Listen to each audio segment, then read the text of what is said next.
Hi, and welcome. My name is Amy Weber. I am co founder of Speak, Learn, and Play in Brooklyn, and I am a child therapist and parent coach. This month at Speak, Learn, and Play, we are talking all about balance. And to wrap up my video series on balance, today I want to talk about something that parents bring to me a lot, and that is balancing compassion and empathy and accountability. This is really hard to find. How do we hold our kids accountable while also staying compassionate? If you have ever thought, I don't want to be too hard on them, but also I cannot let this slide, you are right in the middle of it. Here is the core idea that I want you to hold on to today. Balance isn't about perfection, it's about repair.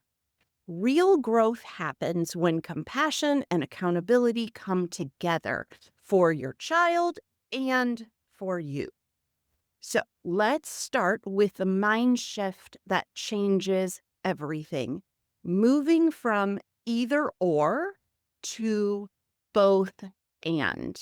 Instead of they're struggling or they need consequences, we need to think they're struggling and they still need support around their behavior. Instead of I need to be gentle or firm, we can think, I can be gentle and firm. So, what does this sound like? I understand that was really hard for you, and it's still not okay to hit. I get why you were upset, and we still need to clean this up. Compassion does not cancel accountability. Accountability does not erase compassion. They work together. And for neurodivergent kids, this is especially important because behavior is often communication and behavior still has an impact. So, how do we model repair after mistakes? This is where the real growth lives, not in getting it right every time, but in what we do after things go wrong. And yes, this includes us. When we lose patience, snap, or misread a situation, we have an opportunity to model something powerful, and that is how to repair. That might sound like, I got really frustrated earlier and I raised my voice. I'm sorry. Or that wasn't how I wanted to talk to you. Or let's try that again. Notice what's happening here. We are taking responsibility.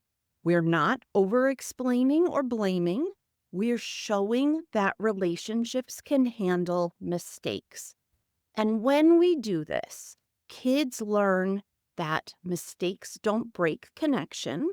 We can come back together, and I can fix things when I mess up. And that is emotional safety. So, how do we teach responsibility without shame? This is big.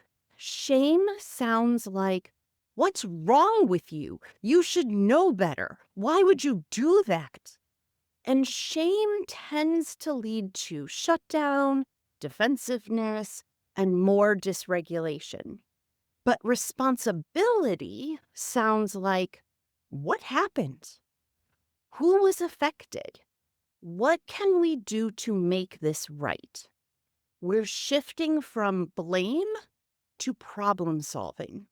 This might look like helping your child clean up a mess they made, checking in on someone they hurt, practicing what to do differently next time. And we stay grounded in the message that you are a good kid who made a mistake, not you are the mistake. And that distinction matters deeply. So, how do we recenter after rough days? Let's be honest, some days just go off the rails. Big feelings, hard moments, things said that we wish we could take back. And in those moments, it is really easy to think today was a failure. But here's the reframe: a hard day is not a broken relationship. Repair can happen later. Sometimes repair looks like a quiet moment together, a simple check in. That was a tough day. Do you want to reset? Reconnecting through something small, reading, sitting, being close to each other. We don't need a perfect ending. We just need a way back. And every time we come back together, we're strengthening connection. So, as we wrap up, here is what I want you to take with you today.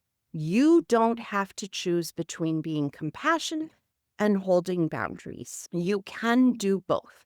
And when you do, you are teaching your child something incredibly important: that they are safe to be human, that mistakes are part of learning, and that relationships can bend and come back together. So this week, try asking yourself, where can I hold both compassion and accountability?